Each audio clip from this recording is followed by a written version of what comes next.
Hello, everyone, and welcome to the Parallel Reels channel. If you enjoy our content, please consider subscribing and hitting that like button. Today, we are going to be discussing the drama film Dua Kuasa Menjadi Satu. The story centers on a blossoming, yet fraught, relationship between two individuals whose professional lives place them on opposite sides of a significant divide. We meet someone deeply entrenched in the cutthroat world of corporate finance, a rising star whose ambition is matched only by their meticulous planning. This character, perhaps inspired by the relentless drive seen in real-life titans of industry, views the world through a lens of strategy and calculated risk. Their ascent in the financial sector has been swift, fueled by an almost obsessive dedication to their craft, often leaving little room for personal vulnerability. Then there is the other figure, an artist or perhaps a creative entrepreneur whose work demands authenticity and emotional openness, a stark contrast to the sterile environments of boardrooms. This person's journey is marked by periods of struggle and breakthrough, their inspiration drawn from deep personal experiences, much like the great cinematic storytellers who infuse their work with genuine feeling. Their success, when it comes, feels hard-won and deeply personal. Their paths cross unexpectedly, not in a formal setting, but perhaps through a shared social circle or a chance encounter that shatters the carefully constructed walls around both of them. Initially, their interactions are marked by a fascinating friction. The corporate mind tries to analyze and categorize the artist, finding their world illogical and inefficient, while the creative individual sees the financier as emotionally stunted, trapped by the very structure they have mastered. As they spend more time together, however, the layers begin to peel back. The financier reveals the intense pressure and the loneliness that accompanies their high-stakes career, perhaps hinting at sacrifices made along the way, the missed opportunities for simple connection in favor of the next acquisition. We see glimpses of the vulnerability hidden beneath the tailored suits, perhaps a memory of a formative struggle that pushed them toward financial security as a form of control. Conversely, the artist begins to understand the power dynamics and the necessity of strategy, realizing that even creativity requires a business framework to thrive. They might observe the discipline the financier exhibits and find a strange resonance with their own need for consistent work, even if the medium is different. This mutual recognition of dedication, albeit applied to vastly different fields, starts to forge a genuine bond. The drama intensifies when their professional worlds inevitably collide. A business venture involving the financier might inadvertently threaten something the artist deeply values: a community space, an independent gallery, or perhaps even the financial stability of the artist's own circle. This forces a crisis: loyalty to career versus loyalty to the burgeoning relationship. The narrative explores whether shared affection can bridge the gap between cold calculation and passionate expression. The climax often involves a high-stakes decision where one character must choose to compromise their established principles to protect the other. The financier might have to walk away from a lucrative deal, recognizing that the true asset is not monetary, but relational. Or the artist might have to engage with the very corporate machinery they despise in order to save what matters. Ultimately, the film suggests a path toward integration rather than complete surrender to one side. They don't necessarily abandon their careers, but they learn to incorporate the other's values into their own lives. The ending implies a fragile but real synthesis. The artist learns the value of pragmatic structure, and the financier rediscovers the essential human need for emotional depth, proving that even when coming from diametrically opposed worlds, two powerful forces can indeed merge to create something stronger. The financier, let us call him Arga, carried the weight of expectation like a second skin. His narrative was built on early adversity, perhaps growing up in an environment where money represented safety, driving him to excel in mathematics and economics with an almost predatory focus. His idol might have been a certain archetype of the self-made mogul, someone who saw sentiment as a liability in the quarterly reports. When he spoke, it was usually in precise, economical sentences, his eyes constantly scanning the periphery as if reading the unspoken balance sheets of every room he entered. His personal life, if one could call it that, was a series of scheduled, efficient interactions. In sharp contrast was Karana, the artist whose medium was ephemeral, perhaps installation art or experiential theater. Her upbringing likely involved artistic freedom, but perhaps a lack of material security, teaching her that intrinsic value superseded market price. Her hands were perpetually stained with paint or clay, a visible testament to the messy, nonlinear process of creation. She found inspiration in the overlooked moments of urban life, channeling the collective yearning and frustration of the city's margins, much like the great social realists of the past whose work sought to expose uncomfortable truths. Their initial meetings were electric precisely because of this profound misalignment. Arga found Kirana's financial illiteracy baffling, yet her ability to generate beauty from chaos intrigued him. It was a form of creation he couldn't model. Kirana, initially repelled by Arga's detached rationality, saw him as the embodiment of the system strangling genuine expression. She might have openly challenged his rigid adherence to contracts during a casual dinner, causing a visible flicker of annoyance quickly masked by a professional smile. Yet, Arga found himself drawn into Kirana's orbit because she offered him an escape hatch from the perpetual high-alert mode of his existence. When he was with her, he didn't have to predict the next hostile takeover. He only had to observe the light catching the dust motes in her studio. Kirana, in turn, was slowly seduced by the stability Arga unconsciously radiated. He didn't just talk about fixing problems, he possessed the tools to enact sweeping, tangible change, a power that appealed to her latent desire to protect the vulnerable artists she championed. The inevitable clash came when Arga's firm initiated a major urban redevelopment plan. The target zone included the community arts center Kirana used as a primary venue, and, more critically, the dilapidated but spiritually important building where several of her mentors worked. Arga saw the project as essential infrastructure renewal, a necessary step for maximizing shareholder return. Kirana saw it as cultural erasure, a brutal act of corporate gentrification. The ensuing conflict was not merely a disagreement, it was a philosophical war fought in their shared living space. Arga tried to use spreadsheets to quantify the cultural value they would lose, an effort Kirana rightly pointed out was inherently flawed. She needed him to feel the injustice, not just calculate the cost of opposition. This moment forced Arga to confront the limits of his training. He had mastered the game of finance, but here, the currency was human connection and legacy, things that defied simple valuation. The resolution demanded a profound act of reciprocity. Arga, utilizing his exceptional negotiation skills but guided now by Kirana's passion, engineered a complex series of land swaps and investment guarantees that preserved the arts hub, restructuring the deal to include cultural impact metrics as key performance indicators. A move that baffled his board but secured the future for Kirana's community. It was a testament to him using his power not for accumulation but for defense. Kirana, meanwhile, learned to articulate the project's viability in terms Arga's peers could respect, adopting a new level of strategic communication, realizing that purity of intention often needed a backbone of practical execution to survive in the real world. Their union became a quiet commentary on the possibility of reconciling the necessary rigor of commerce with the essential chaos of the human spirit. The emotional fallout from Arga's restructuring of the redevelopment deal was immense, leaving visible cracks in the pristine facade of his professional life. His superiors, men and women who measured success purely by the upward trajectory of profit margins, viewed his intervention, prioritizing a bohemian arts collective over a significant profit bump, as a dangerous deviation. Arga found himself sidelined in critical meetings, the whispers circulating about his softening. This isolation, paradoxically, felt more honest than the success he had chased for years. He began to understand that the relentless drive that built his empire also constructed his prison. He confessed to Kirana one evening, the veneer finally gone, that he hadn't felt truly proud of an action in years until he fought for that arts center, a feeling far more intoxicating than closing any deal. Kirana's transformation was equally nuanced. While she had always been fiercely independent, the experience of watching Arga navigate the Byzantine legal and financial structures to save her sanctuary showed her the sheer utility of cold, hard knowledge. She started treating her artistic proposals less like passionate manifestos and more like business plans.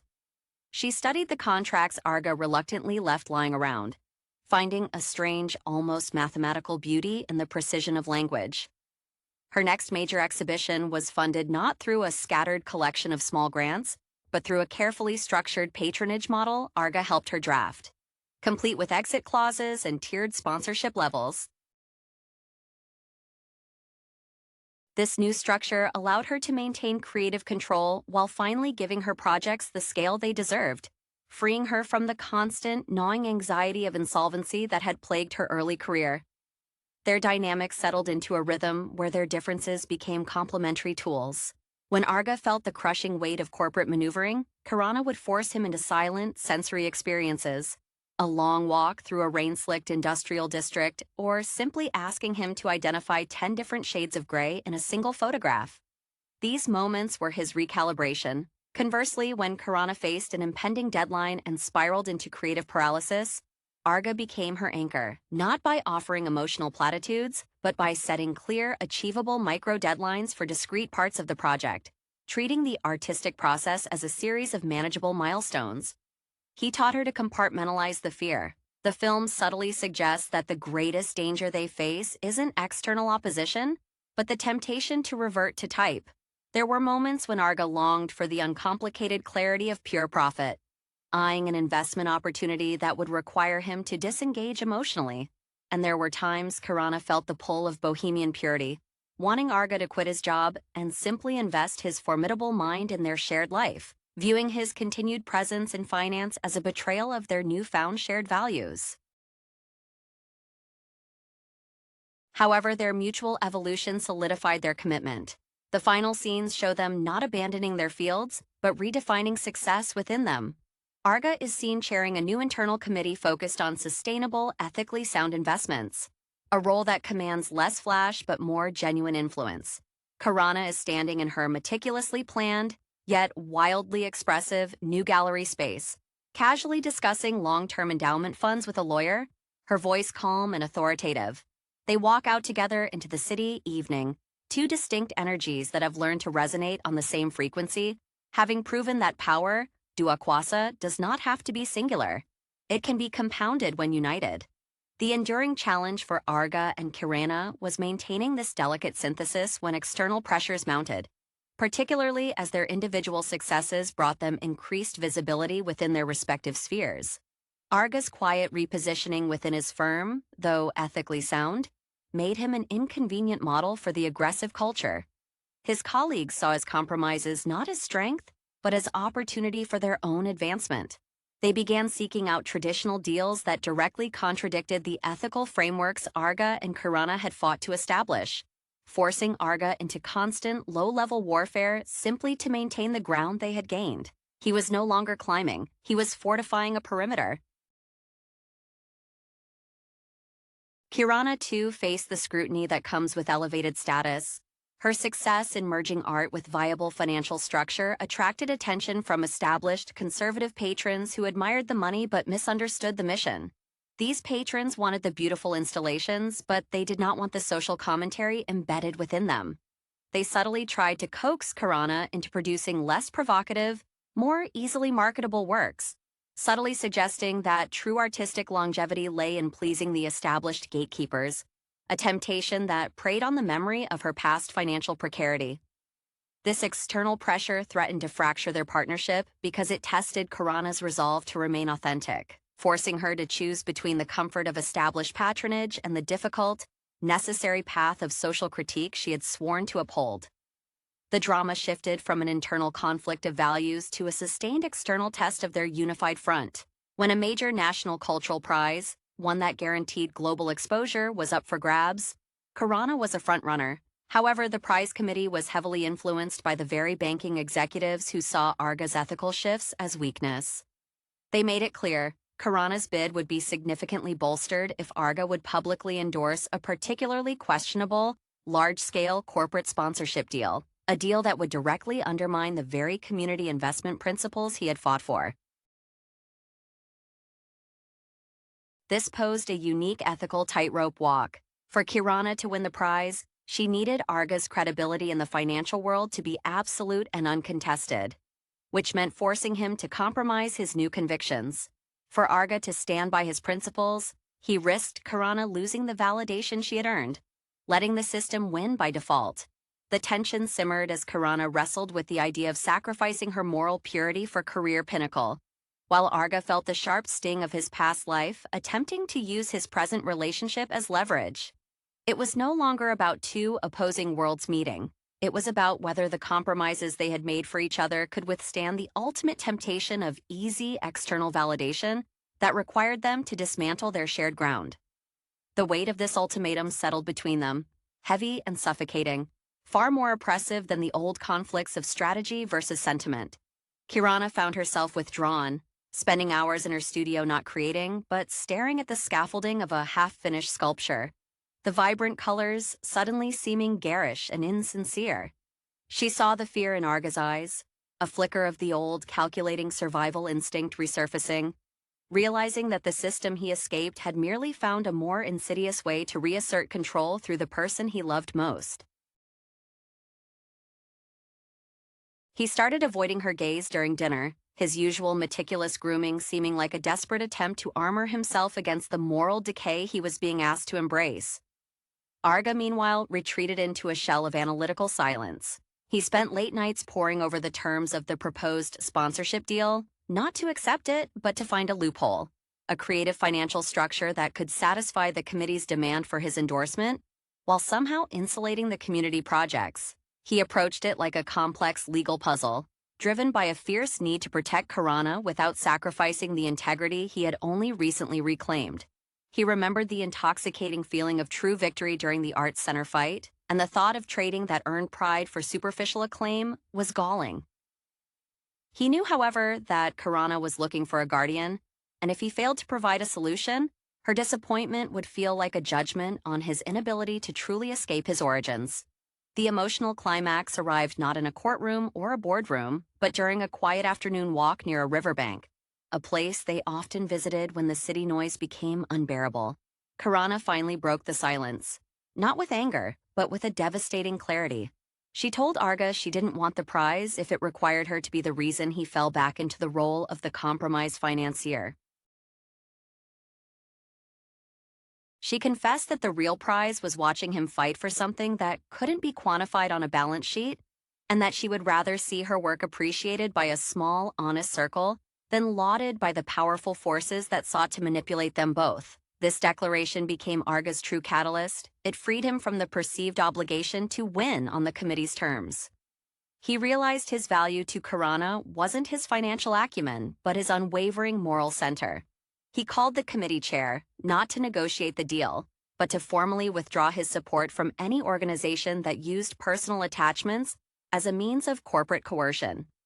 He didn't frame it as a defense of Kirana, but as a professional statement.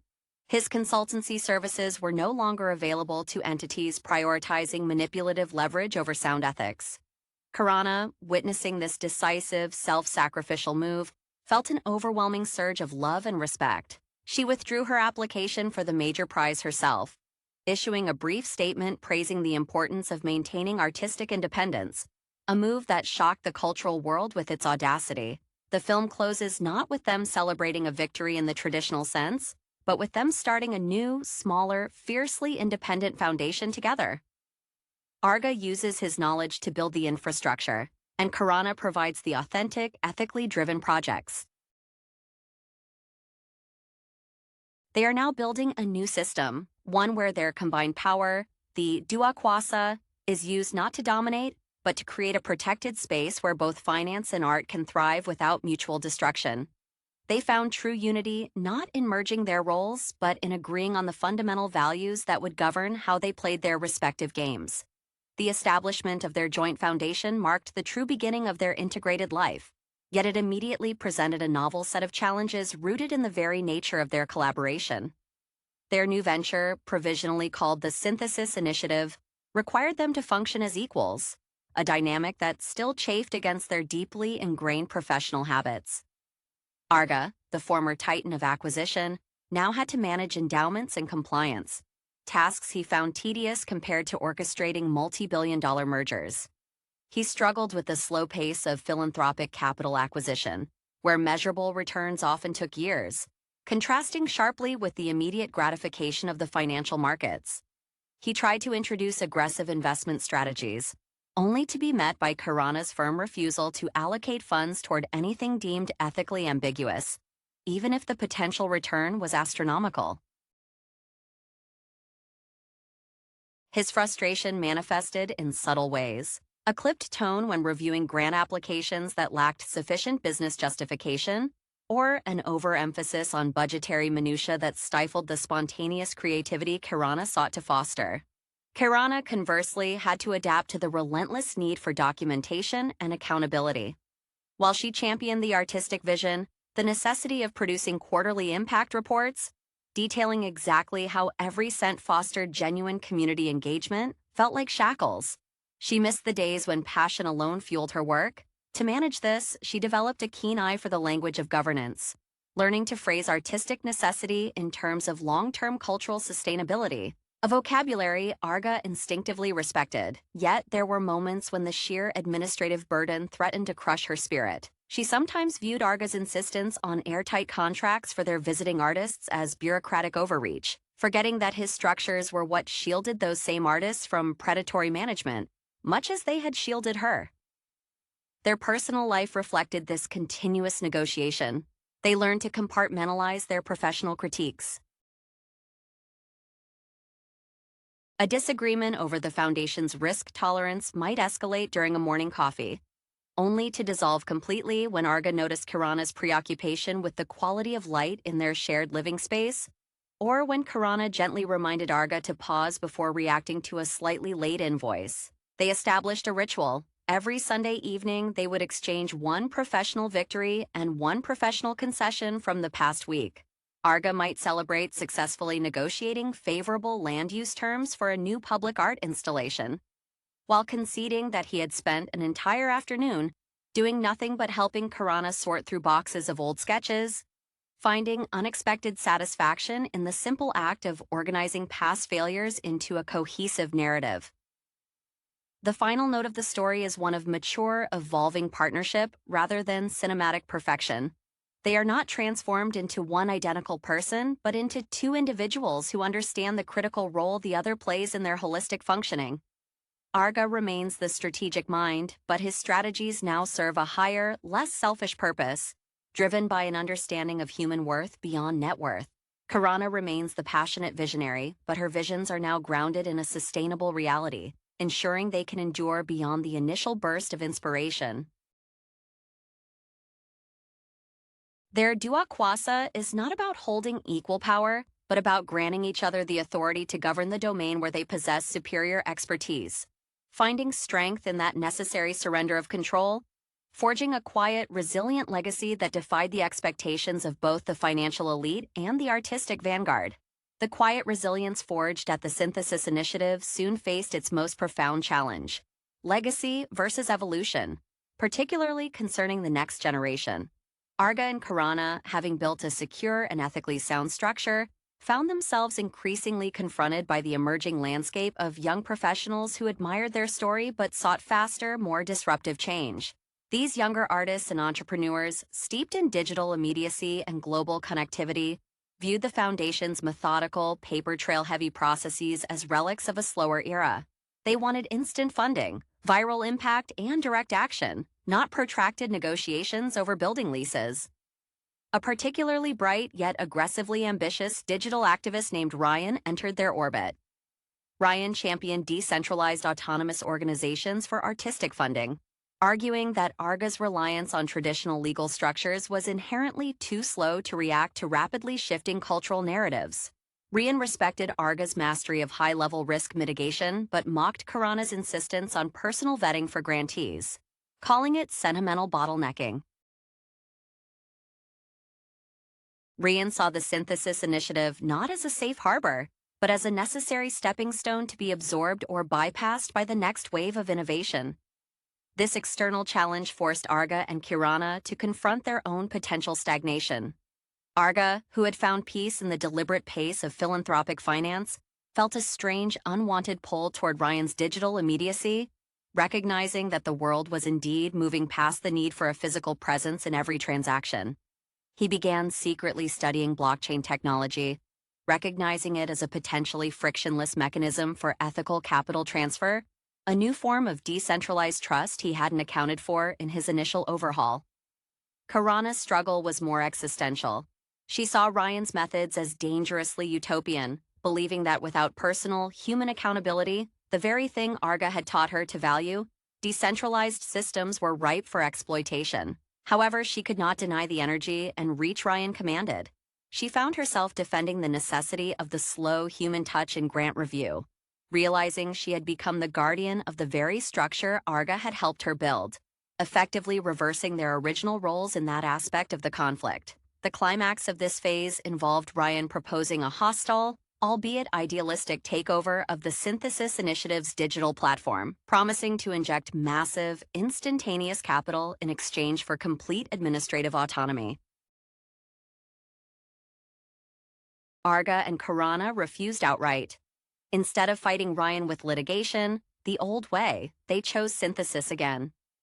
Arga used his newly acquired knowledge to develop a parallel hybrid system, a transparent, legally sound foundation backend integrated with a secure digital ledger that verified the provenance and ethical sourcing of every donated dollar, while Karana insisted that all major funding decisions would still require a mandatory face-to-face deliberation involving a rotating panel of community voices. They showed Ryan that true power wasn't about abandoning structure for speed or clinging rigidly to the past, but about selectively integrating the best tools from both systems. They proved that the fusion of old wisdom and new technology was the most robust defense against obsolescence, securing their position not as monuments to the past, but as living bridges to the future of ethical enterprise. The confrontation with Ryan, though ultimately resolved through a strategic technological embrace, underscored a critical truth. The world they had built was not static.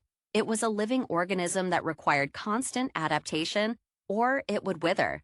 Arga found himself deeply energized by the intellectual challenge of mastering decentralized finance, seeing in the complexity of cryptographic protocols a purity of logic that resonated with his earliest attraction to numbers.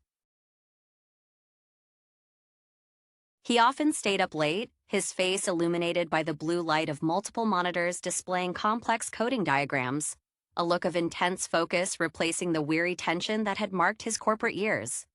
He was hunting for elegance in a new kind of structure, driven by the realization that true legacy was adaptability, not permanence. Karana, meanwhile, became the passionate advocate for the human element within their new hybrid model. She toured universities, not to exhibit art, but to preach the necessity of ethical interfaces. She used Ryan's own language of disruption, but turned it inward, arguing that the most profound disruption was altering the incentives of capital itself. When addressing skeptical art students, she would recount the visceral memory of Arga's calculated precision turning to passionate defense during the Arts Center crisis, showing them that idealism needed scaffolding and that the cold machinery of finance could in fact be programmed for empathy. Her commitment, however, was tested when a major grant review committee, composed largely of members from her old, fiercely anti-establishment artistic peer group, questioned why she was spending so much time consulting with a former Wall Street executioner on smart contract development. They implied she was sacrificing her soul for a technological parlor trick. This external judgment stung Karana deeply, causing moments of doubt where she questioned if Arga's inherent worldview, the desire for systematic control, was simply infecting her domain, no matter how noble the intention. She struggled to articulate the difference between using a tool and being defined by it. Arga noticed this withdrawal and responded not with logic, but with an act of profound vulnerability. He took Karana to the very dilapidated building that had housed her mentors years ago, now renovated through the initiative's funds. Instead of pointing out the new fire suppression systems or the soundproofing, which he was proud of, he confessed that he had commissioned a small, unnoticed piece of art for the main hall, an abstract sculpture made of recycled circuit boards, and that he had commissioned it anonymously from a struggling young artist who reminded him of Karana in her early days. He admitted he wanted to understand the joy of creation that couldn't be audited. This gesture broke through Karana's doubt. She realized Arga wasn't trying to formalize her, He was trying to integrate his capacity for protection and resource management into the realm of the creative spirit, recognizing its fragility. Their final, combined endeavor showcased this maturity. They launched a global open-source platform for artist funding, leveraging blockchain for instant, uncensored microgrants, but underpinning it with the Synthesis Initiative's legal endowment, a fortress of accountability protecting the speed of the digital transaction. Arga handled the impenetrable security and legal safeguards, while Karana curated the advisory board, ensuring that the human needs remained at the core. The closing image is one of peaceful, functional coexistence. Arga reviews a security audit while Karana sketches design concepts directly onto his tablet screen. Their shared space no longer a battleground of opposing forces, but a collaborative engine where two distinct forms of power finally understood that their maximum potential was unlocked only when they served a unified ethical vision. The success of their hybrid funding platform brought an unexpected wave of public attention, transforming Arga and Kirana from figures of industry and art into symbols of a broader cultural reconciliation. This visibility, however, was a double-edged sword, drawing the scrutiny of both the traditional financial sector and the more radical fringes of the art world. The foundation was now too influential to be ignored, and attempts to subtly co-opt or dismantle it began to surface, cloaked in the guise of partnership or critique. The primary threat materialized not as a hostile takeover, but as an infiltration by a venture capital firm specializing in ethical acquisition. This firm, led by a former mentee of Arga's, a man who mastered Arga's old playbook but viewed ethics as mere marketing veneer, began offering massive strategic investments into the platform. The terms were superficially generous: unrestricted capital infusion in exchange for a large controlling non-voting interest, specifically targeting Arga's blockchain infrastructure patents. The mentee argued that the foundation was moving too slowly, that true impact required exponential scale that only their VC machine could provide. Arga recognized the trap immediately. Accepting the investment would grant them control over the foundational security protocols, allowing them to subtly alter the parameters of ethical funding over time, eroding the very safeguards Karana held dear. The proposal forced Arga back into a defensive posture, but this time the enemy spoke his language perfectly, weaponizing the very metrics he once revered. He felt the icy familiarity of boardroom combat returning, a fight he was loath to engage in, knowing it would force him to become the calculating figure he strove to leave behind. Karana, seeing Arga stressed to the point of insomnia, understood that the problem was too technical for emotional appeals alone. This time, she did not fear Arga reverting to self-interest. She feared him becoming consumed by the defensive maneuvering, losing the collaborative spirit they had nurtured. She stepped into the technical fray with a surprising acuity.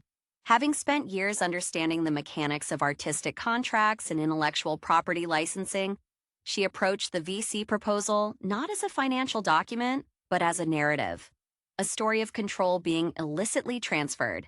She insisted on a public, live-streamed technical demonstration of their platform's security against external tampering, framed not as a defense against the VC firm, but as a commitment to the artists. During this demonstration, Karana didn't discuss art. She deconstructed the VC's proposed code modifications, explaining in plain language how the subtle changes they sought would allow them to selectively throttle the reach of dissenting or controversial artists, effectively censoring voices by choking off their digital distribution. She exposed the malicious intent hidden beneath the veneer of streamlining efficiency. Arga, energized by Karana's ability to translate complex technical threat into moral imperative, delivered the final blow. He used his intimate knowledge of the VC firm's internal structure to publicly highlight a significant internal conflict of interest concerning one of their previous ethical acquisitions, proving that their entire corporate philosophy was built on performative virtue. The VC firm, exposed and realizing their leverage was gone, retreated hastily.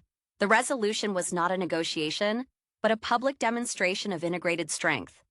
Arga provided the impenetrable technical defense, informed by his insider knowledge, while Karana provided the compelling moral framework that swayed public opinion and exposed hypocrisy.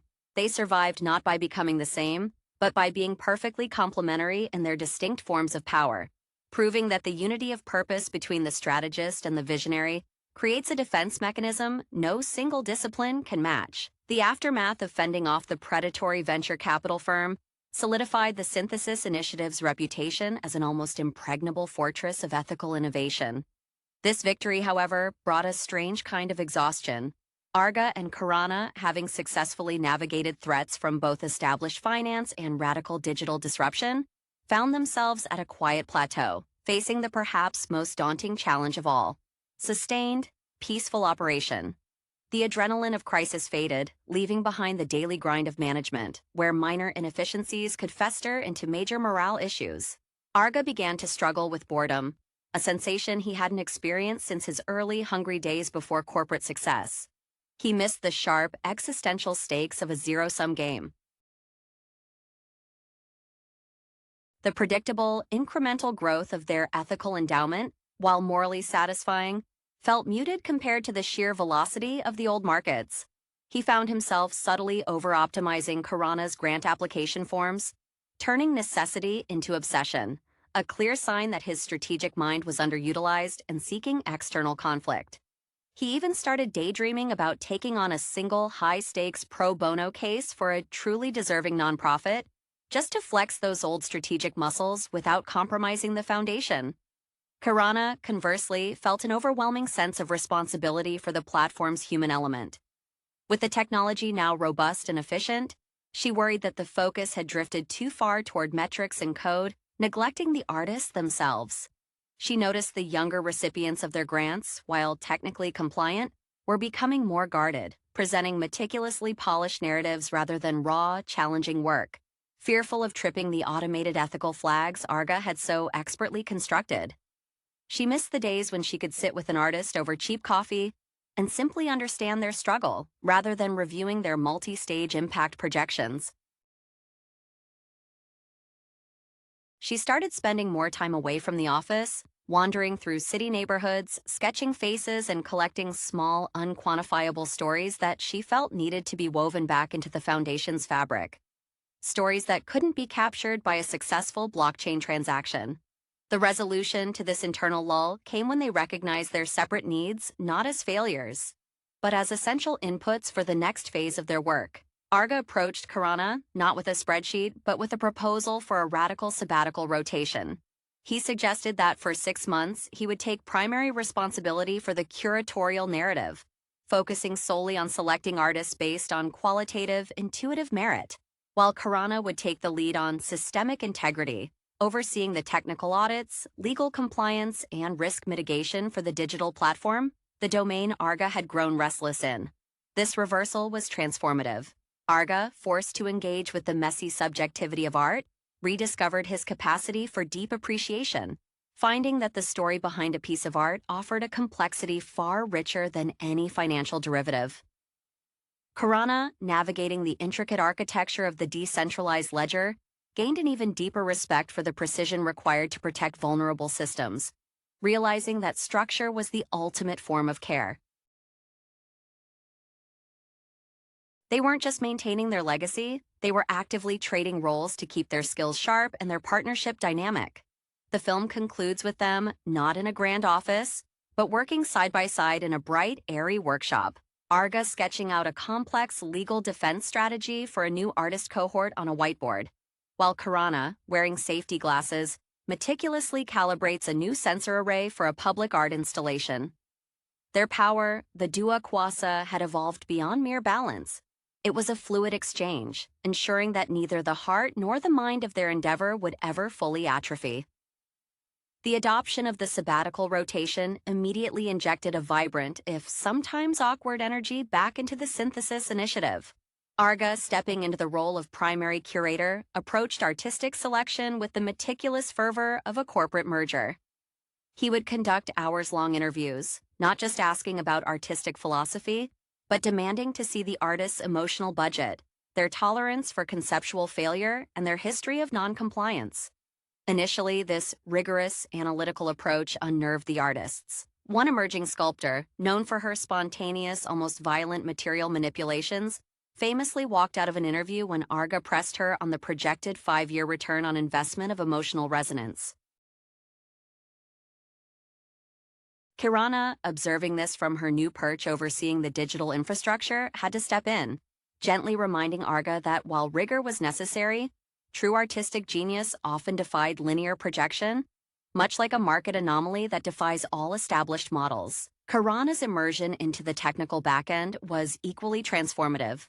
She quickly mastered the nuances of smart contract governance, finding an unexpected parallel between securing a digital asset and securing a physical gallery space against theft or damage. Her focus sharpened on vulnerability assessment, and she discovered several latent weaknesses in the original blockchain architecture Arga had championed. Loopholes that a truly malicious actor, much like the VC firm, could exploit if the human oversight were ever removed. She began to see the structure not as a rigid cage, but as a highly complex, beautiful machine that needed constant, loving maintenance. Her concern, however, was that her increasing proficiency in the technical realm might inadvertently diminish Arga's sense of purpose in that area, leading him to feel obsolete in the very field he had mastered. Their personal lives mirrored this professional role swap with touching sincerity. Arga, embracing the artistic temperament, began to see beauty in imperfection. He stopped ironing his shirts with military precision, allowing for natural creases, interpreting them as evidence of a day well lived rather than disarray. He started using vivid, expressive language when describing art, phrases that would have caused his former boardroom peers to exchange bewildered glances. Conversely, Kirana developed an almost puritanical adherence to process. She meticulously documented every decision made regarding the platform's code, cross-referencing data points with the Foundation's mission statement, ensuring that every line of code served the ethical charter. She became a formidable administrator, someone who could argue eloquently for funding based on measurable social uplift statistics. The defining moment of this phase came during the annual stakeholder review. A long-standing conservative patron of the arts, deeply uncomfortable with the Foundation's technological pivot, launched a public critique suggesting that Kirana, now handling security audits, was prioritizing cold technology over genuine cultural connection, effectively accusing her of becoming too much like Arga. Simultaneously, a prominent venture capitalist, a peer of Arga's old rivals, publicly lauded Arga for his brilliant pivot into responsible stewardship, implying that he had finally realized the error of his sentimental entanglement with art and returned to serious business principles. Both found validation in the other's domain, but for the wrong reasons. Arga and Kirana met this dual challenge not by defending their current roles, but by presenting a unified statement that redefined success. They announced a major new project, funding decentralized encrypted mentorship programs designed to teach young artists in marginalized communities both artistic expression and basic digital literacy and contract law. Arga presented the legal and security framework, speaking with a passion for protecting the vulnerable that echoed Kirana's original ethos. Kirana then presented the vision, describing how this technological fluency was the true art of empowerment in the modern age, speaking with a clarity on risk assessment that commanded Arga's old respect.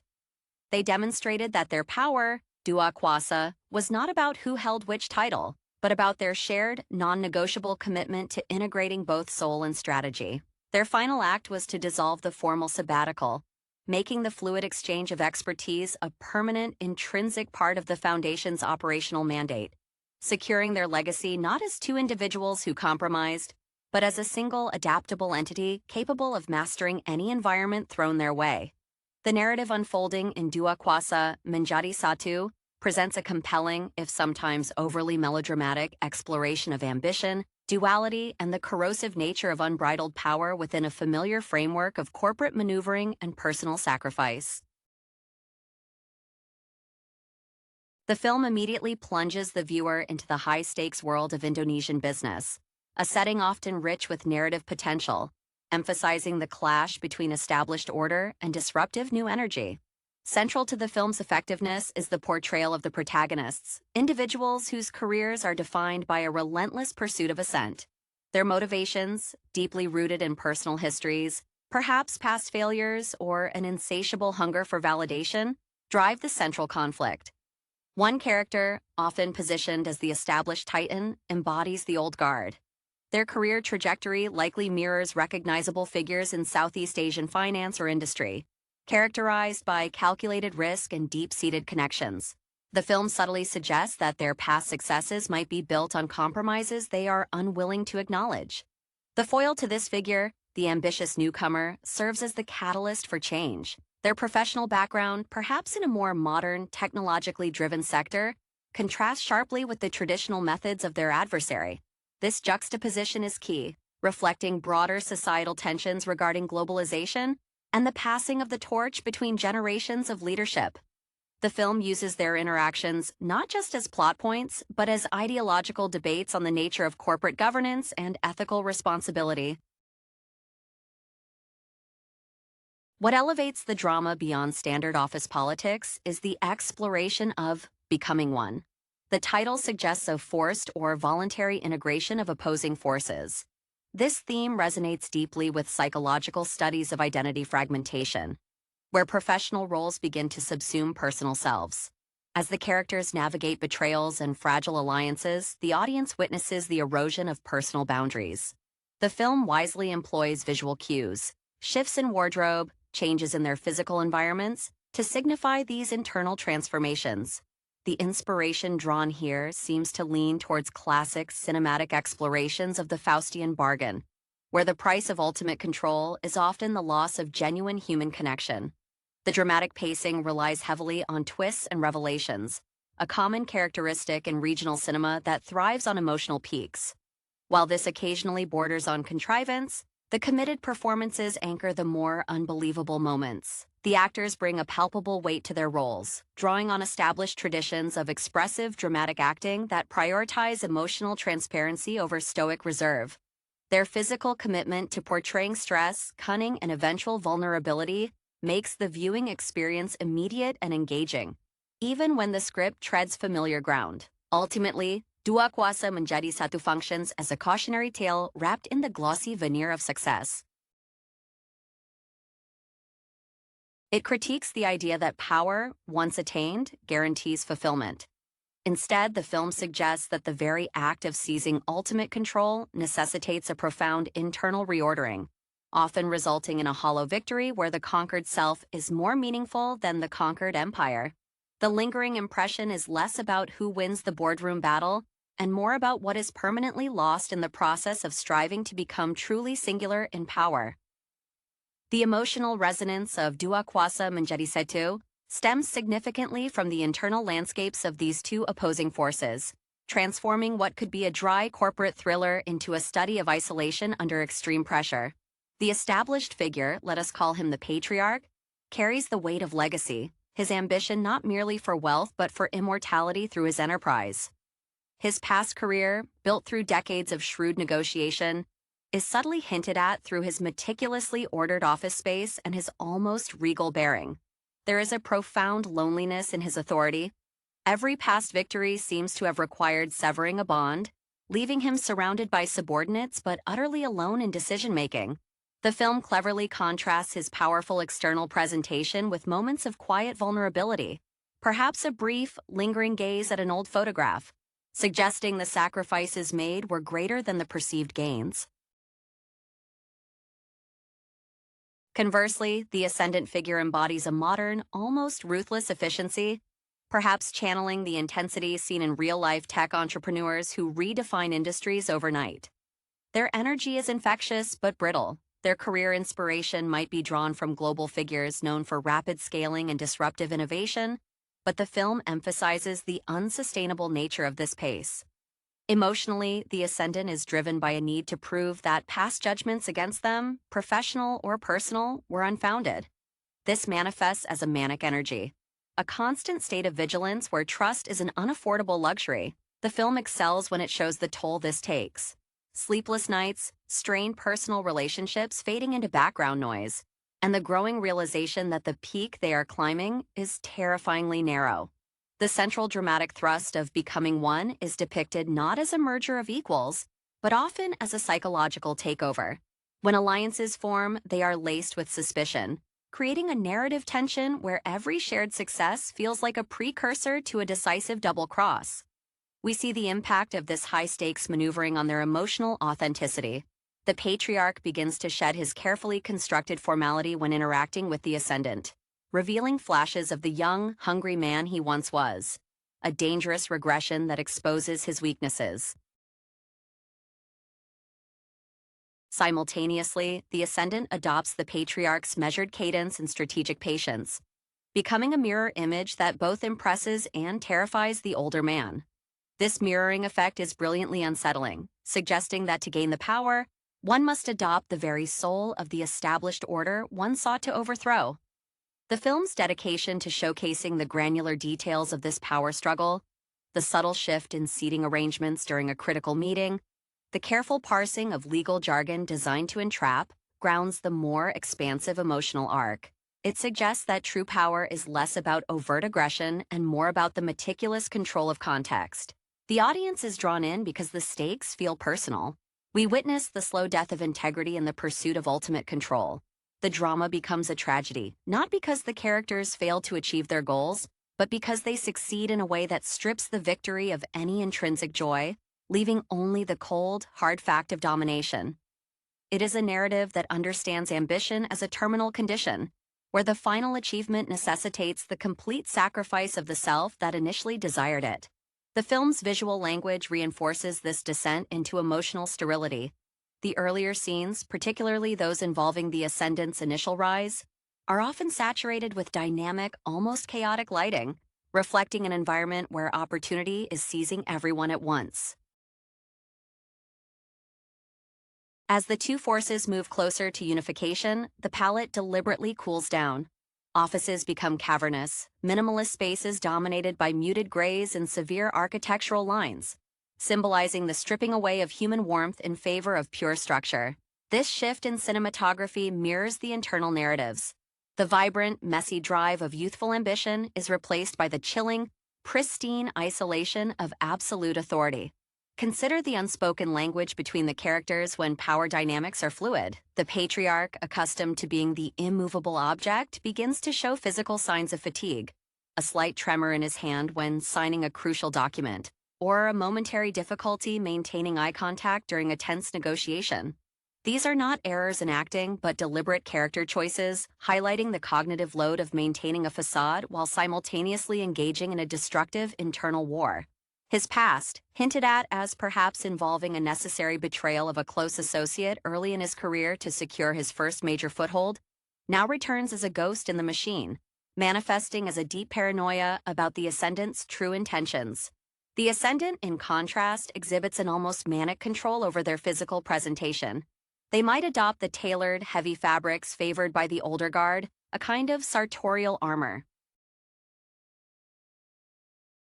Yet this perfection is often undone in private moments captured by the film's subtle close-ups.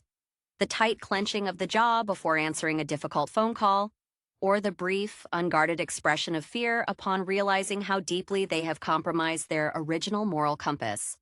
Their initial inspiration, perhaps rooted in a desire to democratize access or innovate for the common good, becomes twisted into a justification for personal omnipotence. The film excels in showing that the transformation is reciprocal. The ascendant doesn't just defeat the patriarch, they become infected by the very methods they once condemned. The climax of their union, the moment Dua Kuasa truly becomes Satu, is deliberately anticlimactic on a purely narrative level. There are no grand explosions or public declarations, but rather a quiet signing of documents in a sterile environment, often at dawn, signaling the end of a night of sleepless strategizing. The shared moment of victory is marked not by celebration, but by a profound exhaustion and a chilling recognition of mutual dependency. They have successfully dismantled every external threat, but in doing so, they have forged a new, shared vulnerability, the knowledge that either one can now destroy the other instantly. The final emotional beat is one of shared cold triumph, a recognition that they have both ascended to a peak where the air is thin, and the only companions are mirrors reflecting one's own consuming ambition. This ending leaves the audience with the unsettling feeling that the true villain was the pursuit itself, rather than any single individual within the narrative structure. The film's thematic resolution pivots on the aftermath of this ultimate consolidation of power, exploring the vacuum that invariably follows the obliteration of conflict. Once the external and internal antagonists are unified or neutralized, The narrative shifts focus to the existential quiet that descends upon the victors. This phase often mirrors the quietude of a war zone after the final battle. Cessation of hostilities does not bring peace, but rather the grim task of inventorying the wreckage. For the newly singular entity, the unified power structure, the primary challenge becomes maintaining momentum without the friction that defined its ascent. Ambition, once a propellant, becomes an inertia that needs constant, often destructive management. The patriarch, having either yielded his position or been absorbed into the ascendant's framework, often serves as the narrative's conscience, albeit a deeply compromised one. His final scenes might depict him retreating into a life of luxury that offers no solace, haunted by the ghosts of opportunities missed to choose humanity over acquisition. His character arc suggests that true power requires constant struggle against entropy, and stillness is merely a prelude to decay. His lingering presence acts as a subtle check on the ascendant, a constant reminder of the path taken and the parts of the self intentionally abandoned along that route. The ascendant, now fully inhabiting the merged identity, faces the profound irony of absolute control. The targets for achievement have vanished. Their earlier career motivations, disrupting stagnation, proving a point, achieving a specific goal, are now rendered obsolete. The film delves into the psychological ramifications of achieving a life's purpose prematurely. We observe subtle signs of this ennui: a sudden, almost reckless disregard for previously sacred rules, a new fascination with fleeting, non-material pleasures, or conversely, an intensification of control over trivial matters because the grand strategies are complete. This stagnation often breeds a new form of internal conflict, perhaps directed towards secondary figures who represent the last vestiges of the old world or dissenting voices within the now unified corporation.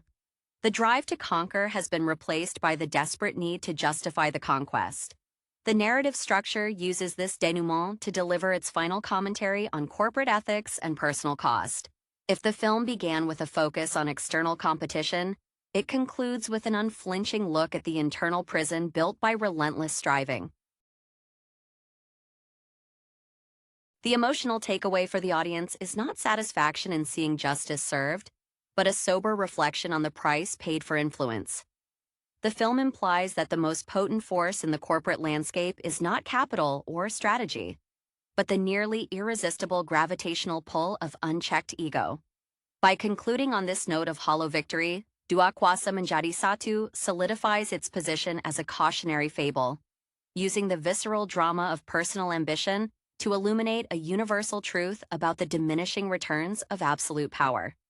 The film's sustained focus on the post-victory psychological landscape allows for a deep dive into the concept of manufactured legacy. The patriarch, now sidelined, often finds himself observing the ascendant's reign from a distance, his silence more accusatory than any spoken criticism. His emotional state is one of perfected resignation. He understands the mechanics of power too well to protest actively, yet he cannot reconcile the ruthlessness required with the vision he initially held for his empire. His character is framed less as a victim and more as a disillusioned prophet, warning of a future he inadvertently helped create. We see him engaging in charitable acts, a common trope for retired titans. But these gestures are portrayed without warmth. They are strategic maneuvers intended to sanitize his historical footprint, further demonstrating that even in retirement, control remains his primary language. The ascendant's adjustment to singularity proves far more volatile. Having internalized the patriarch's methods, they find themselves executing strategies designed to eliminate threats that no longer exist, operating under a state of perpetual emergency. Their initial inspiration, to build something lasting, is now subverted by the need to constantly prove the structure is still sound. This manifests in erratic leadership decisions that undermine the very stability they fought to achieve. If their early career was defined by sharp, decisive action, the post-victory phase is characterized by overcorrection. For instance, a minor slip in quarterly projections might trigger an organizational purge far exceeding the perceived infraction, suggesting that the emotional cost of success is the inability to tolerate imperfection, even their own. The subtle inclusion of supporting characters becomes critical in this denouement, as they act as external barometers for the protagonist's emotional decay. A loyal secretary, a long-suffering spouse, or a former mentor who has been cast aside, these individuals offer glimpses into the wreckage left behind. Their reactions, pity mixed with fear or outright dismissal, serve to humanize the abstract concept of corporate ruthlessness. The film might dedicate a poignant sequence to one such secondary character reflecting on a past moment of genuine camaraderie with either the patriarch or the ascendant, contrasting that lost warmth with the current frigid hierarchy. This device prevents the narrative from becoming entirely focused on the internal monologue of the powerful, grounding the tragedy in tangible human collateral. Ultimately, Dua Kuasa Menjadi Satu concludes not with a triumphant score, but with an echoing emptiness. The final frame often focuses on the sheer scale of the conquered domain, the sprawling headquarters, the global reach, juxtaposed with the diminished presence of the person who commands it all.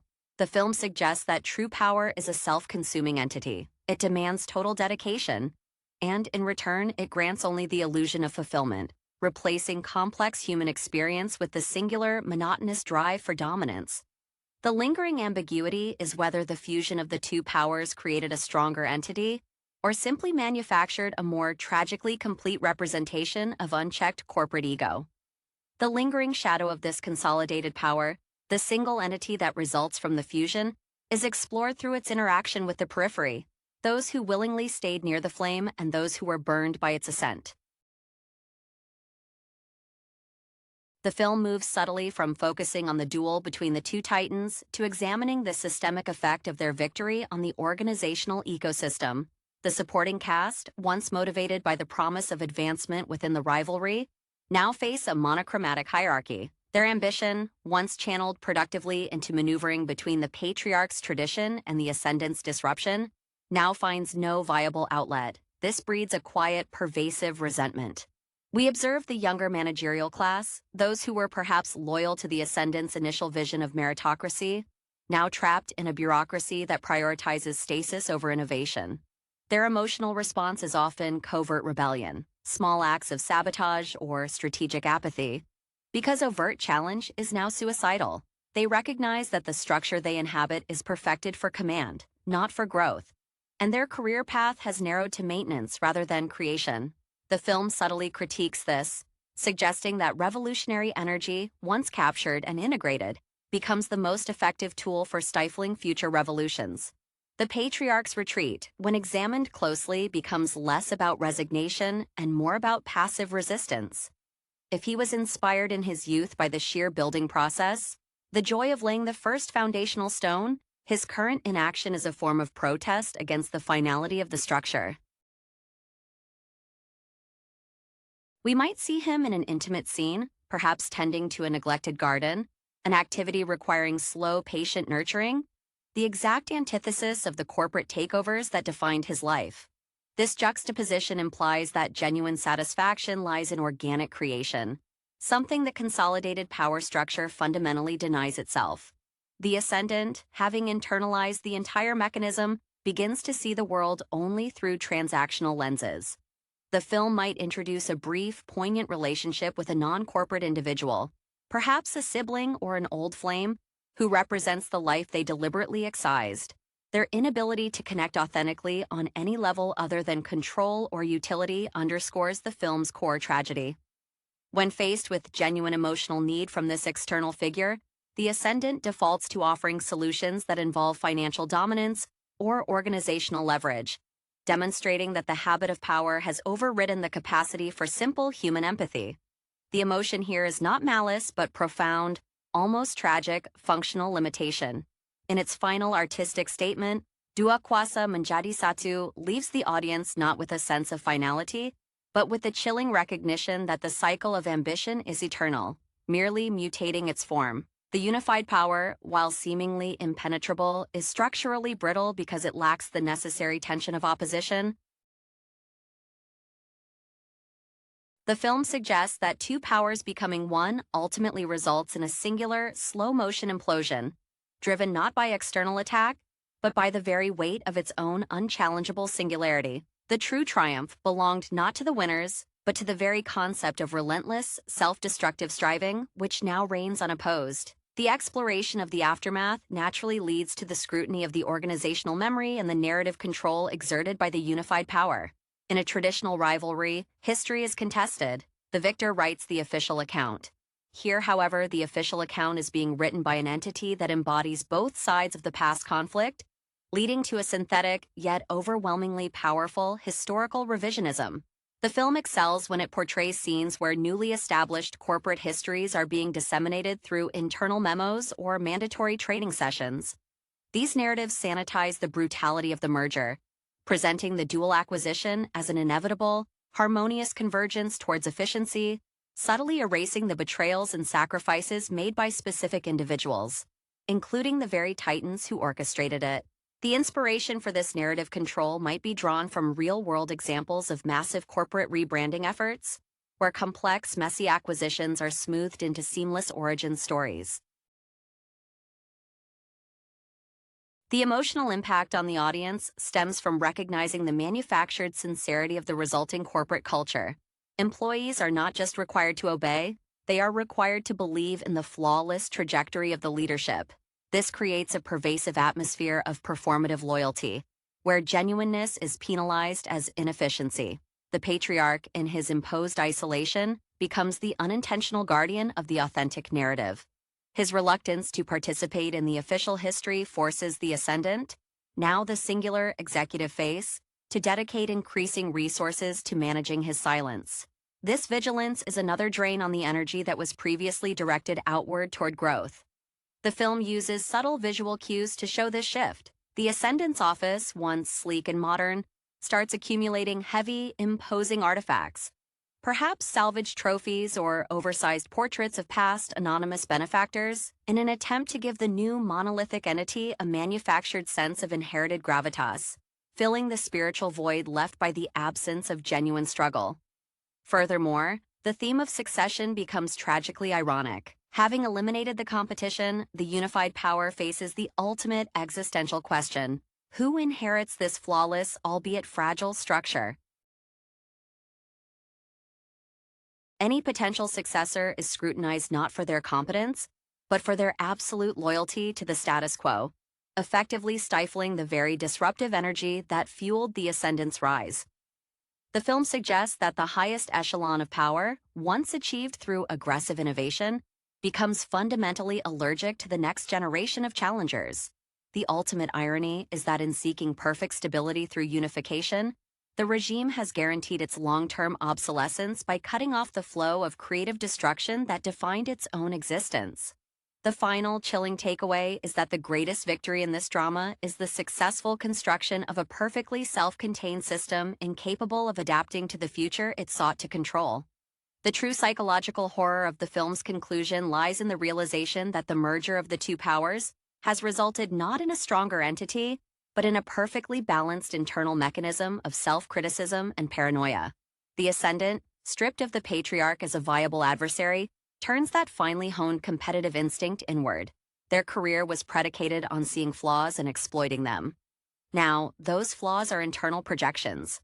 The film might depict this through extreme self-scrutiny, an obsession with internal audits that uncover impossibly minor discrepancies, or a sudden, profound suspicion directed at the very advisors who helped engineer the victory. This is the ultimate internal battle, where the opponent shares their DNA, their memories, and their methodology. The emotional state of the ascendant devolves into a continuous loop of tactical preparation for a war that has already concluded. They are fueled by the memory of past anxieties, the fear of being marginalized, the terror of failure, but lack a present-day external focus to process those emotions constructively. Their inspiration, once rooted in achieving a specific market dominance, now seems rooted in escaping the memory of ambition itself. We see moments where they revisit old professional milestones, not with pride, but with a kind of detached autopsy report, dissecting the moment they compromised a moral principle, trying to determine if that exact compromise was the structural weakness that now threatens the whole enterprise. The patriarch, in his enforced obsolescence, becomes the unexpected beneficiary of freedom, albeit a muted one.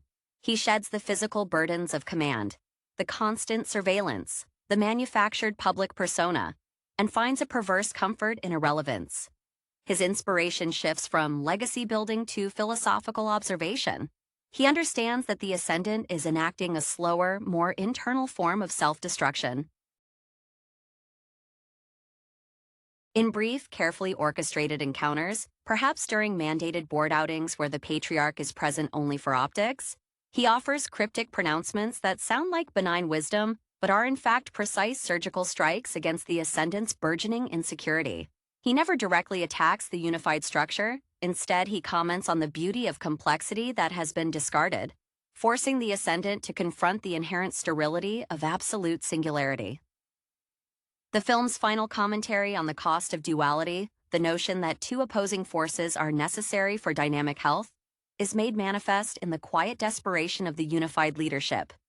The absence of productive tension means that every decision, however minor, carries the catastrophic weight of finality. There is no room for testing hypotheses or taking calculated risks, because failure now means the unraveling of the entire synthesis. This environment breeds not brilliance, but inertia wrapped in the language of total control. Dua Kuasa Menjadi Satu, closest by suggesting that true power is not the ability to win every battle, but the wisdom to structure a system where necessary conflict can still occur, something the protagonists, in their singular pursuit of ultimate victory, fatally failed to preserve. The narrative concludes by examining the inevitable fragmentation of any structure built solely on imposed unity, focusing on the internal collapse once external pressures cease. The synthesis of the two powers, rather than creating an invincible monolith, creates a system so tightly wound that any minor internal inconsistency threatens catastrophic unraveling. This paradox forms the film's final, bleak philosophical assertion. Tension, not uniformity, sustains dynamism. The ascendant, now bearing the full weight of both legacies, begins to exhibit signs of extreme emotional compartmentalization, a necessary defense mechanism against the internal conflict inherited from the patriarch's inherent conservatism clashing with their own disruptive DNA. Their external appearance remains impeccable, mirroring the earlier adoption of tailored armor, but the close-ups reveal a disquieting detachment. They interact with subordinates not as a leader, but as an algorithm executing predefined commands. The inspiration derived from their early career to move fast and break things is now turned against the very structure they broke everything to build. This often manifests in sudden, almost artistic acts of organizational dismantling, where profitable but complex divisions are shuttered simply because they introduce variables that cannot be instantly controlled. The patriarch, witnessing this from his gilded cage, achieves a state of detached intellectual victory. His past career, defined by mastering the art of managing necessary evils, now allows him to see the ascendant's fatal flaw, a misunderstanding of entropy. The patriarch understood that power required appeasement and calculated inefficiency to absorb dissent. The ascendant only understood aggressive elimination. The film may feature a final silent confrontation where the patriarch refuses an appeal for help. A gesture not of spite, but of profound understanding that the structure is designed to fail precisely because it has eliminated its own immune response. His final emotional note is one of profound melancholy for the empire, but quiet relief for the self that managed to escape the final, suffocating embrace of singularity. The supporting cast, having survived the power struggle, now faces the crushing weight of meaninglessness. Those who thrived in the ambiguity of the rivalry, the strategists who played both sides, find themselves redundant in the era of pure execution. Their career aspirations now pivot to survival within the homogeneous structure, often involving the creation of elaborate, unnecessary bureaucratic layers designed solely to occupy their time and mask the lack of real strategic work. This sector of the supporting cast becomes the embodiment of the film's critique on corporate bloat following hostile takeovers. A lot of activity, zero forward motion. The final sequence eschews any grand action, focusing instead on the environment. The imposing architecture that once symbolized invincibility now appears merely empty, echoing with the absence of the human drama that animated it. The camera lingers on an empty executive chair, perhaps the one previously occupied by the patriarch. now sitting unused next to the Ascendant's desk, symbolizing the seat of power that no longer requires a specific individual, only the abstract function of control. Dua Kuasa Menjadi Satu, closest on the understanding that the highest aspiration achieved through the destruction of all opposition is a sterile, self-referential loop, proving that the drama of human endeavor is inherently tied to the friction between competing wills. A friction the protagonists so ruthlessly extinguished in their quest for singular dominion. The film's ultimate thematic achievement rests in its deconstruction of the very concept of legacy in the modern corporate context. Having successfully merged the two powers, the unified entity faces the problem of projecting a future that has no clear precedent within its own history, as its history is now a meticulously curated fiction designed to justify its present existence. The true inheritance is not wealth or market share, but the responsibility of maintaining a narrative that actively suppresses the truth of its own violent genesis.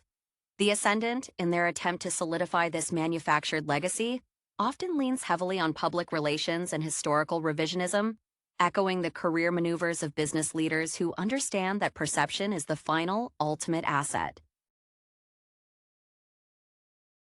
Their public persona becomes increasingly stylized, a deliberate pastiche of the patriarch's traditional gravitas mixed with their own youthful dynamism, creating a figure that is technically impressive but emotionally hollow, a high-functioning automaton of commerce.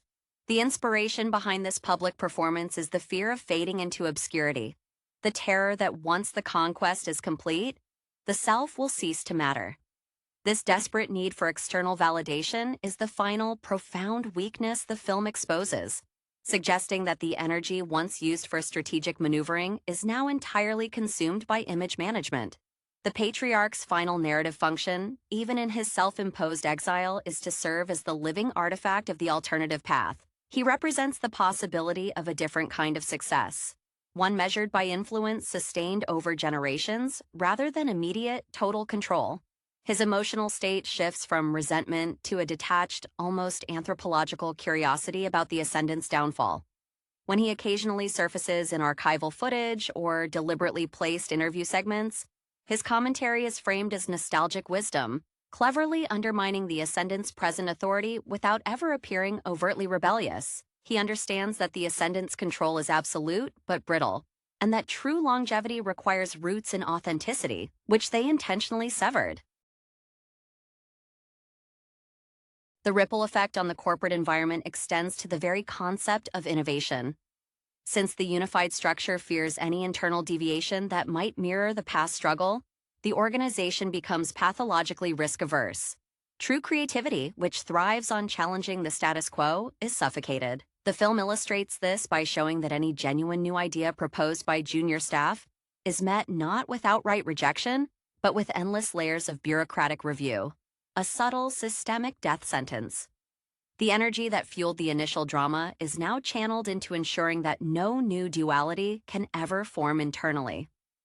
In its closing moments, Dua Kuasa Menjadi Satu delivers a powerful, unsettling metaphor. The unified power is like a perfectly calibrated clockwork mechanism that has successfully removed all the necessary gears responsible for winding it. It functions flawlessly for a brief period, displaying magnificent precision, but without the external mechanism to feed it energy or the internal tension to regulate its speed, it inevitably winds down to a silent, perfectly preserved standstill. The victory is absolute, but the duration of that victory is strictly limited by the exhaustion of the initial, aggressive impetus that created it, leaving behind a monument to ambition's final, self-inflicted obsolescence. The final examination of the film's thematic landscape turns toward the concept of inherited trauma within the corporate structure, specifically how the ruthless methods employed by the patriarch and the Ascendant become the default operating system for the organization moving forward. This is not merely a procedural handover. It is a psychological embedding of aggressive behavior.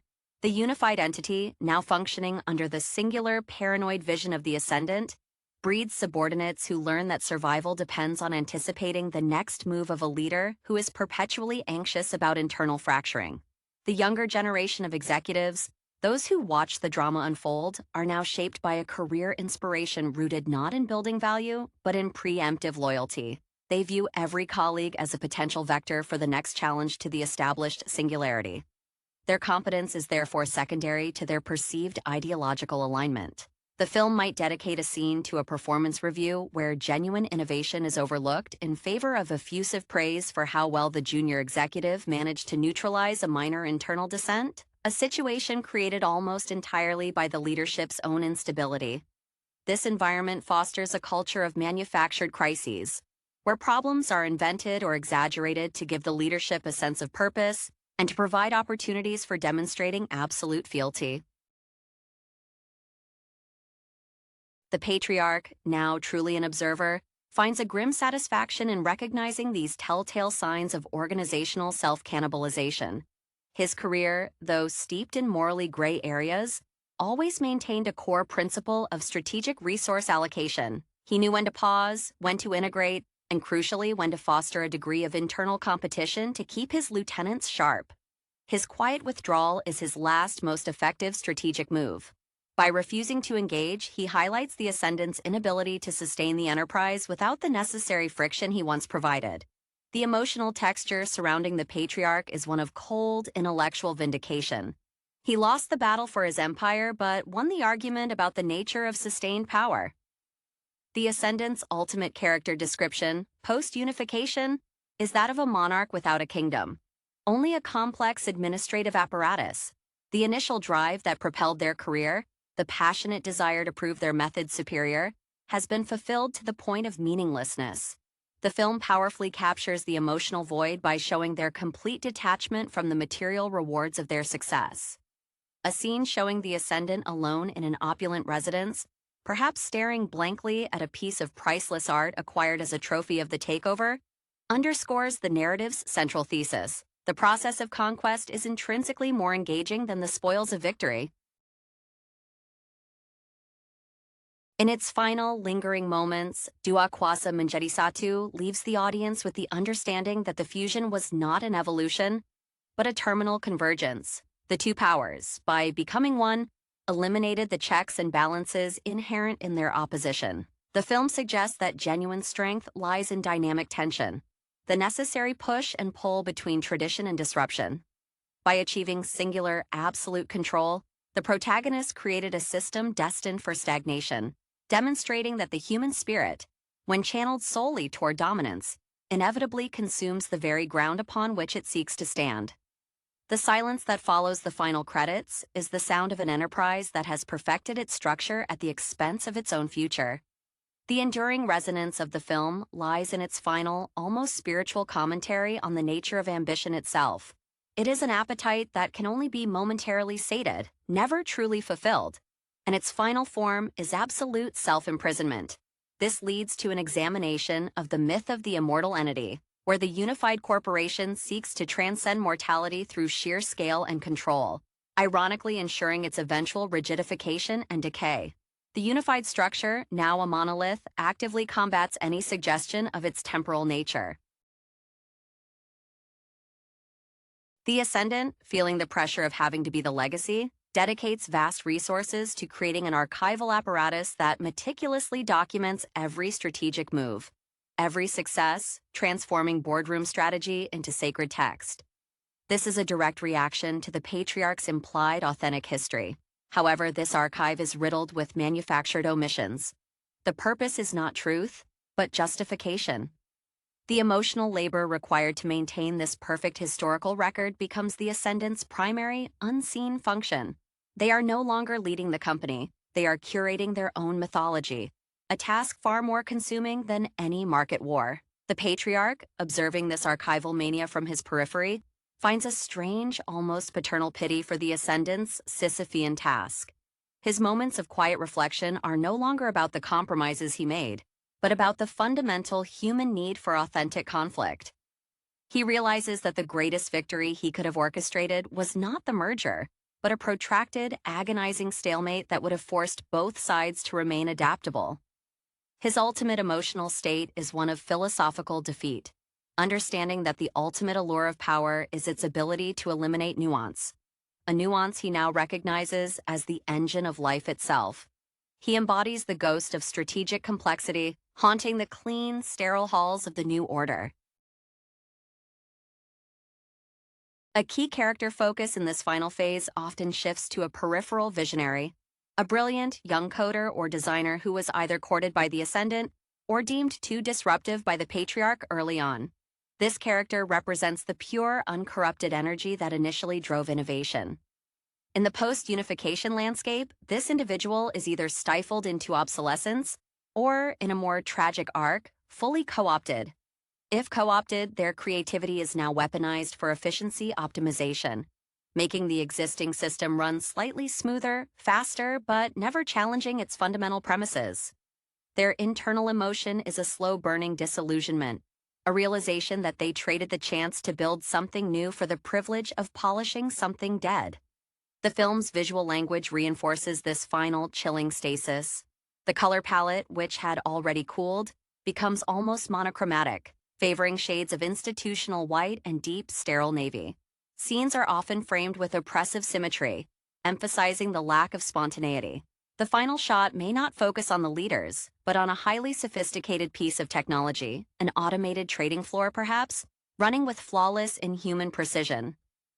The implication is stark. The human drama has been abstracted away, leaving behind only the perfected, relentless mechanism that was once driven by human ego. Dua Kuasa Menjadi Satu concludes not as a story about winning, but as a profound meditation on the entropy that follows the successful annihilation of opposition, suggesting that the greatest cost of absolute victory is the erasure of the very drive that made the victory possible. Hello everyone, and welcome to the Parallel Reels channel. If you enjoy our content, please consider subscribing and hitting that like button. Today we are going to be discussing the drama film Dua Kuasa Menjadi Satu. The story centers on a blossoming, yet fraught, relationship between two individuals whose professional lives place them on opposite sides of a significant divide. We meet someone deeply entrenched in the cutthroat world of corporate finance, a rising star whose ambition is matched only by their meticulous planning. This character, perhaps inspired by the relentless drive seen in real-life titans of industry, views the world through a lens of strategy and calculated risk. Their ascent in the financial sector has been swift, fueled by an almost obsessive dedication to their craft, often leaving little room for personal vulnerability. Then there is the other figure, an artist or perhaps a creative entrepreneur whose work demands authenticity and emotional openness, a stark contrast to the sterile environments of boardrooms. This person's journey is marked by periods of struggle and breakthrough, their inspiration drawn from deep personal experiences, much like the great cinematic storytellers who infuse their work with genuine feeling. Their success, when it comes, feels hard-won and deeply personal. Their paths cross unexpectedly, not in a formal setting, but perhaps through a shared social circle or a chance encounter that shatters the carefully constructed walls around both of them. Initially, their interactions are marked by a fascinating friction.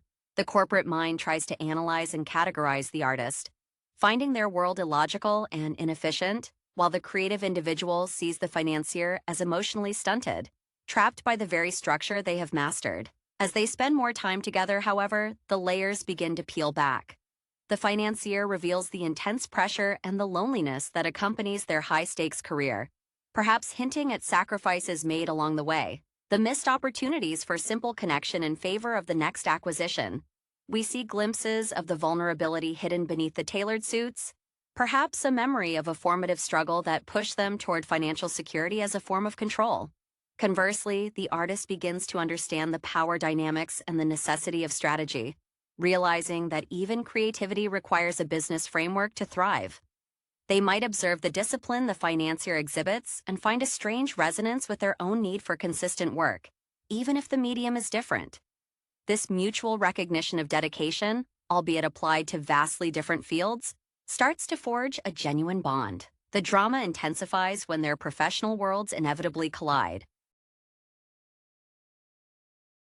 A business venture involving the financier might inadvertently threaten something the artist deeply values: a community space, an independent gallery, or perhaps even the financial stability of the artist's own circle. This forces a crisis: loyalty to career versus loyalty to the burgeoning relationship. The narrative explores whether shared affection can bridge the gap between cold calculation and passionate expression. The climax often involves a high-stakes decision where one character must choose to compromise their established principles to protect the other. The financier might have to walk away from a lucrative deal, recognizing that the true asset is not monetary, but relational. Or the artist might have to engage with the very corporate machinery they despise in order to save what matters. Ultimately, the film suggests a path toward integration rather than complete surrender to one side. They don't necessarily abandon their careers, but they learn to incorporate the other's values into their own lives. The ending implies a fragile but real synthesis. The artist learns the value of pragmatic structure, and the financier rediscovers the essential human need for emotional depth, proving that even when coming from diametrically opposed worlds, two powerful forces can indeed merge to create something stronger. The financier, let us call him Arga, carried the weight of expectation like a second skin. His narrative was built on early adversity, perhaps growing up in an environment where money represented safety, driving him to excel in mathematics and economics with an almost predatory focus. His idol might have been a certain archetype of the self-made mogul, someone who saw sentiment as a liability in the quarterly reports. When he spoke, it was usually in precise, economical sentences, his eyes constantly scanning the periphery as if reading the unspoken balance sheets of every room he entered. His personal life, if one could call it that, was a series of scheduled, efficient interactions. In sharp contrast was Karana, the artist whose medium was ephemeral, perhaps installation art or experiential theater. Her upbringing likely involved artistic freedom, but perhaps a lack of material security, teaching her that intrinsic value superseded market price. Her hands were perpetually stained with paint or clay, a visible testament to the messy, non-linear process of creation. She found inspiration in the overlooked moments of urban life, channeling the collective yearning and frustration of the city's margins, much like the great social realists of the past whose work sought to expose uncomfortable truths. Their initial meetings were electric precisely because of this profound misalignment. Arga found Kirana's financial illiteracy baffling, yet her ability to generate beauty from chaos intrigued him. It was a form of creation he couldn't model. Kirana, initially repelled by Arga's detached rationality, saw him as the embodiment of the system strangling genuine expression. She might have openly challenged his rigid adherence to contracts during a casual dinner, causing a visible flicker of annoyance quickly masked by a professional smile. Yet, Arga found himself drawn into Kirana's orbit because she offered him an escape hatch from the perpetual high-alert mode of his existence. When he was with her, he didn't have to predict the next hostile takeover. He only had to observe the light catching the dust motes in her studio. Kirana, in turn, was slowly seduced by the stability Arga unconsciously radiated. He didn't just talk about fixing problems, he possessed the tools to enact sweeping, tangible change, a power that appealed to her latent desire to protect the vulnerable artists she championed. The inevitable clash came when Arga's firm initiated a major urban redevelopment plan. The target zone included the community arts center Kirana used as a primary venue, and, more critically, the dilapidated but spiritually important building where several of her mentors worked. Arga saw the project as essential infrastructure renewal, a necessary step for maximizing shareholder return. Kirana saw it as cultural erasure, a brutal act of corporate gentrification. The ensuing conflict was not merely a disagreement, it was a philosophical war fought in their shared living space. Arga tried to use spreadsheets to quantify the cultural value they would lose, an effort Kirana rightly pointed out was inherently flawed. She needed him to feel the injustice, not just calculate the cost of opposition. This moment forced Arga to confront the limits of his training. He had mastered the game of finance, but here, the currency was human connection and legacy, things that defied simple valuation. The resolution demanded a profound act of reciprocity. Arga, utilizing his exceptional negotiation skills but guided now by Kirana's passion, engineered a complex series of land swaps and investment guarantees that preserved the arts hub, restructuring the deal to include cultural impact metrics as key performance indicators. a move that baffled his board but secured the future for Karana's community. It was a testament to him using his power not for accumulation but for defense. Karana, meanwhile, learned to articulate the project's viability in terms Arga's peers could respect, adopting a new level of strategic communication, realizing that purity of intention often needed a backbone of practical execution to survive in the real world. Their union became a quiet commentary on the possibility of reconciling the necessary rigor of commerce with the essential chaos of the human spirit. The emotional fallout from Arga's restructuring of the redevelopment deal was immense, leaving visible cracks in the pristine facade of his professional life. His superiors, men and women who measured success purely by the upward trajectory of profit margins, viewed his intervention, prioritizing a bohemian arts collective over a significant profit bump, as a dangerous deviation. Arga found himself sidelined in critical meetings, the whispers circulating about his softening. This isolation, paradoxically, felt more honest than the success he had chased for years. He began to understand that the relentless drive that built his empire also constructed his prison. He confessed to Karana one evening, the veneer finally gone, that he hadn't felt truly proud of an action in years until he fought for that arts center, a feeling far more intoxicating than closing any deal. Karana's transformation was equally nuanced. While she had always been fiercely independent, the experience of watching Arga navigate the Byzantine legal and financial structures to save her sanctuary showed her the sheer utility of cold, hard knowledge. She started treating her artistic proposals less like passionate manifestos and more like business plans.